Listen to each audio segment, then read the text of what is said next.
नमस्कार, knocking-news.com में आपका स्वागत है। मैं हूं गिरिजेश वशिष्ठ। केजरीवाल झुकेगा नहीं। मैंने आपको बताया था कि केजरीवाल की गिरफ्तारी करने के बाद ये काम उतना आसान नहीं होगा कि आम आदमी पार्टी को पैनिक फैला के तोड़ दिया जाए, उसके लोगों को अपनी तरफ ले लिया जाए। और भारतीय जनता पार्टी ये कोशिश करेगी। कब? जिस दिन केजरीवाल गिरफ्तार हुए थे। वीडियो आपके पास मौजूद है और एक एक कदम भारतीय जनता पार्टी का वो ही है या उस दिशा में, सब आपके सामने।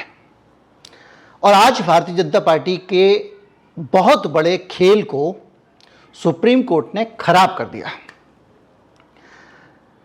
खेल क्या था? खेल ये था कि केजरीवाल साहब को डाल दो जेल में। जेल में डालने के बाद बाटी में बाहर करो तोड़फोड़, लोगों को निजी तौर पर डराओ, निजी तौर पर खरीद फरोख्त करो और लास्ट मोमेंट पे में कर दो तोड़फोड़। समस्या यह है कि पंजाब और दिल्ली की जो लोकसभा की सीटें हैं, उन सीटों को भारतीय जनता पार्टी को कायम रखना है कम से कम। लेकिन हालात ये हो रहे हैं कि भारतीय जनता पार्टी काफ़ी सीटें लूज़ कर सकती है और ऐसे में चुनौती बनी हुई है आम आदमी पार्टी। अब आप आम आदमी पार्टी को जैसे ही डिस्टर्ब करते हैं, तो कैसे डिस्टर्ब करेंगे? बोले पहले बड़े बड़े नेताओं को डाल दो जेल में ताकि अफरा तफरी बन जाए। वो आप देखते हैं ना, युद्ध हो रहा है, उसमें पता चला सेनापति मार दिया, तो सेनापति जैसे ही मरता है तो सेना में भगदड़ मच जाती है।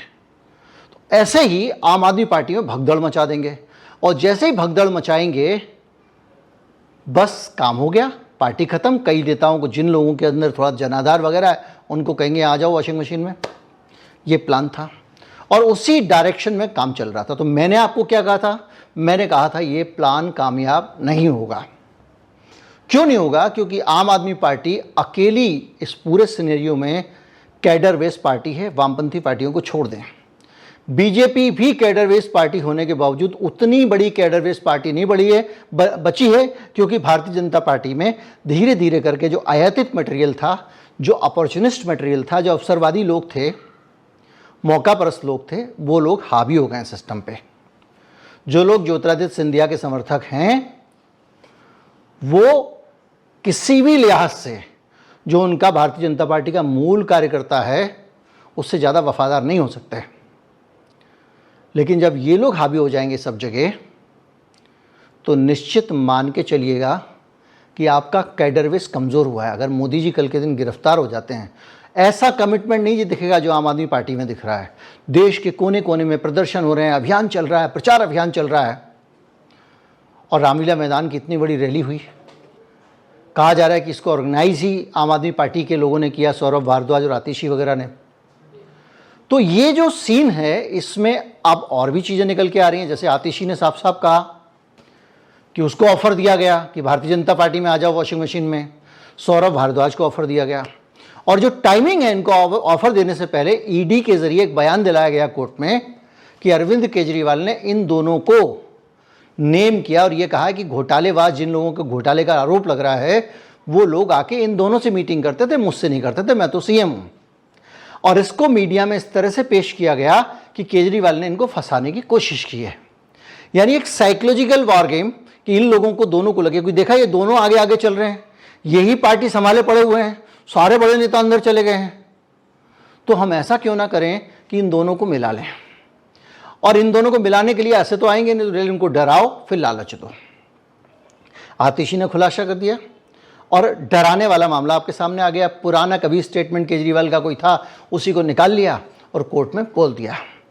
तो अब राजनीति का हिस्सा ईडी जैसी संस्थाएं बन रही हैं, ये तो अफसोस की बात है ही। लेकिन उसमें सबसे बड़ा खेल ये हुआ कि सुप्रीम कोर्ट ने जो जमानत दी है, उससे पंक्चर हो गया पूरा का पूरा प्लान। कैसे प्लान पंक्चर हो गया?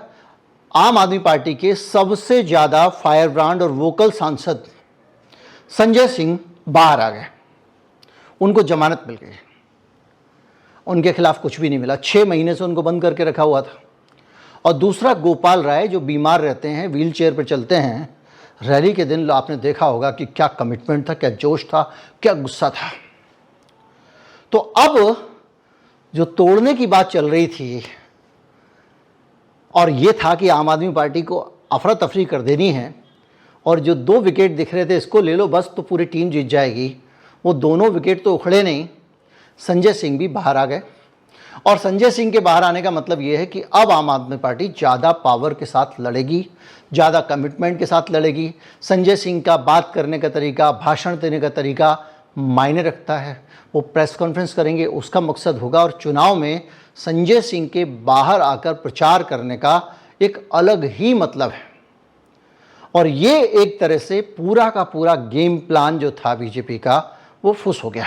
एक आदमी का बयान जो 10 बार बयान दे चुका है और संजय सिंह जी के बारे में कुछ नहीं कहता, उसके ऊपर दबाव डाल के 11वां बयान कर लो और आप राज्यसभा का वो सांसद उठा लो जो केंद्र सरकार से सवाल पूछता है एक आदमी के बयान पे। इसका जवाब केंद्र सरकार के पास नहीं था। सुप्रीम कोर्ट का दूसरा सवाल था, क्या कोई पैसा रिकवर हुआ है, क्या कोई पैसा अटैच किया गया है। जब कोई पैसा रिकवर ही नहीं हुआ, अटैच ही नहीं हुआ, तो पीएमएलए कैसे लगा है? इसका कोई जवाब ईडी के पास नहीं था, केंद्र सरकार के पास नहीं था। अंततः सुप्रीम कोर्ट ने यह कहा कि यह कैसे मान लिया जाए कि एक गवाह ने 11 बयान दिए, उसमें से 10 आप कूड़े के कचरे के डब्बे में डाल दोगे और एक बयान आप जो उन्होंने संजय सिंह के खिलाफ दिया उसको आप दे दोगे कोर्ट में। ये कैसे फैसला कर सकते हैं आप? बाकी 10 बयान आपने रिकॉर्ड पे क्यों नहीं डाले हैं? इसका जवाब कुछ केंद्र सरकार के पास नहीं था। यह ठीक वही बात है जो मुख्यमंत्री जी ने राउज एवेन्यू कोर्ट में बोली कि एक एक आदमी से 7-7 बार बयान लिए गए हैं। 6 बार उसने कुछ नहीं बोला, आपने उनके बच्चों को जेल में डाल दिया, 6-6 महीने जेल में सड़ाया, फिर आपने मेरे खिलाफ बयान ले लिया, उस बयान पे आपने गिरफ्तार कर लिया। ठीक वैसी ही बात आज सुप्रीम कोर्ट ने पूछी जिसके बारे में कोई जवाब केंद्र सरकार के पास नहीं था। और सुप्रीम कोर्ट ने लंच आते आते ईडी को यह कहा, अगर आप कोई इंस्ट्रक्शन लाते हैं तो लेके आइए, वरना हम इनको रिहा करेंगे और रिहाई में जो हम जजमेंट लिखेंगे वो आपके पूरे केस को तहस नहस कर देगा, उसके रिपरकशंस होंगे। और डर के ईडी के पास कोई रास्ता नहीं बचा, बजाय इसके कि संजय सिंह जी को बेल मिल सके। और एक फाइनल बात मैं आपको बता दूं कि जो सेक्शन 45 है पीएमएलए का, जिसकी वजह से अक्सर बेल नहीं मिलती, वो इतना कठिन और क्रूर सेक्शन है। वो सेक्शन में आपको अगर पढ़ के बताऊंगा तो उसके अंदर ये है, the court should be satisfied that the accused is not guilty of the offence. ये ट्विन कंडीशन है। और अगर कोर्ट इसमें जमानत दे रहा है तो इसका मतलब ये है कि कोर्ट को ये लगता है कि संजय सिंह जी बेगुनाह हैं। और ये कोई छोटा मोटा कोर्ट नहीं है, देश की सबसे बड़ी अदालत है जो संजय सिंह जी को आज बेल दे रही है। मुझे लगता है कि आज पूरे देश की लोकतंत्र के लिए एक बहुत बड़ा दिन है, बहुत खुशी का दिन है, बहुत उम्मीद का दिन है कि शायद कुछ लोग अब जेल से बाहर निकल के इस देश के लोकतंत्र को बचा लें। मैं आतिशी जी से कहूंगा कि वो अपनी बात रखें।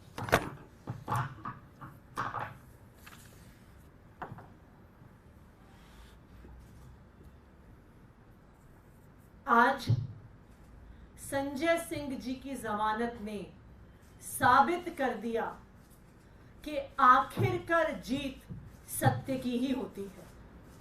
आप सत्य को दबा सकते हैं लेकिन आप सत्य को मिटा नहीं सकते हैं। आज संजय सिंह जी की जमानत ने यह दिखा दिया।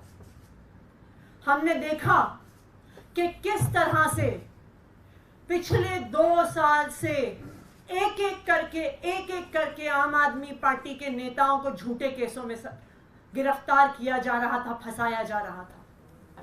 पहले सत्येंद्र जैन जी को जेल में डाला, फिर मनीष सिसोदिया जी को जेल में डाला, फिर संजय सिंह जी को जेल में डाला, फिर अरविंद केजरीवाल जी को गिरफ्तार करके जेल में डाला। लेकिन आज संजय सिंह जी की जमानत ये बताती है कि आखिरकार जीत सत्य की ही होती है। आज संजय सिंह जी की कोर्ट प्रोसीडिंग्स में दो महत्वपूर्ण बातें इस केस की पूरे देश के सामने आई हैं। सबसे पहला, जो सुप्रीम कोर्ट ने सवाल पूछा जिसका ईडी के पास कोई जवाब नहीं था कि मनी ट्रेल कहां है। आज इस इन्वेस्टिगेशन को होते हुए 2 साल हो गए। ईडी ने, सीबीआई ने 500 से ज्यादा अफसर लगाए इस केस की इन्वेस्टिगेशन में, लेकिन 2 साल में भी आम आदमी पार्टी के किसी नेता के पास 1 रुपया भी प्रोसीड्स ऑफ क्राइम का नहीं मिला। तो आज जब कोर्ट में पूछा गया कि पैसा कहां है, मनी ट्रेल कहां है, प्रोसीड्स ऑफ क्राइम कहां है, तो ईडी का कोई जवाब नहीं था इस सवाल को लेकर। दूसरी महत्वपूर्ण चीज, जो ईडी का सारा केस है जिसके तहत संजय सिंह जी को गिरफ्तार किया, मनीष सिसोदिया जी को गिरफ्तार किया, दिल्ली के मुख्यमंत्री अरविंद केजरीवाल जी को गिरफ्तार किया, सिर्फ और सिर्फ अप्रूवर्स के बयान के आधार पर है। ऐसे अप्रूवर्स जिन्होंने 1 बार, 2 बार, 3 बार, 4 बार पहले बयान दिए जिसमें आम आदमी पार्टी के किसी नेता के खिलाफ कोई एलिगेशन नहीं था, लेकिन उन पे दबाव बनाया गया, उनको धमकाया गया, उनको जेल में डाला गया जब तक उन्होंने आम आदमी पार्टी के नेताओं के खिलाफ गवाही नहीं दी। और जैसे ही वो आम आदमी पार्टी के नेताओं के खिलाफ गवाही देते हैं, गवाहियां बंद हो जाती हैं, स्टेटमेंट्स बंद हो जाते हैं, इन अप्रूवर्स को बेल मिल जाती है, जेल से बाहर आ जाते हैं। अब मसला यह है कि केजरीवाल के केस में क्या होगा, तो आप नोट करिए। भविष्य में केजरीवाल को लपेटने की कोशिश की जा रही है और पूरी तरह से केजरीवाल को तबाह और बर्बाद करने की कोशिश हो रही है। और जिस तरह से वाटर टेस्ट किया था सत्येंद्र जैन को डाल के जेल में, और उन्होंने सोचा था कि सत्येंद्र जैन को हमने जेल में सड़ा दिया तो उससे यह संदेश जाएगा कि भैया वहां जाके यही हाल होना है। लेकिन केजरीवाल 3 बार जेल जा चुका है, उसको पता है जेल में कैसे रहना है। तो कोशिश ये होगी कि केजरीवाल को बर्बाद कर दे। लेकिन चुनाव के टाइम पे अगर केजरीवाल को ज़्यादा परेशान करने की खबरें बाहर आती हैं, उसको टॉर्चर खबर करने की खबरें बाहर आती हैं जो आएंगी, तो उसके साथ ही भारतीय जनता पार्टी के प्रॉस्पेक्ट्स पे भी असर पड़ेगा। आम आदमी पार्टी मिटेगी, इस पे संदेह है, बहुत बड़ा संदेह है, और लगता नहीं है कि वो मिटेगी भी, क्योंकि वहां मान भी मजबूती के साथ पंजाब में मोर्चा संभाले हुए हैं। लेकिन बीजेपी को नुकसान हो सकता है। तो अगर भारतीय जनता पार्टी को ये लगा कि वो केजरीवाल को टॉर्चर करके, नुकसान पहुंचा के, जेल में डाल के भी, उसके नाम पर बाकी लोगों को डरा कर भी आम आदमी पार्टी पे असर नहीं डाल सकती, तो हो सकता है कि केजरीवाल के बाहर आने का रास्ता धीरे से भारतीय जनता पार्टी प्रशस्त कर दे और कोशिश करे एक डील के तौर पे कि भाई आप भी हम पे अलकात रखना, हम आपको छोड़ दे रहे हैं वगैरह वगैरह। हालांकि इसके चांसेस अब नहीं हैं, क्योंकि मामला हद से ज़्यादा बढ़ चुका है।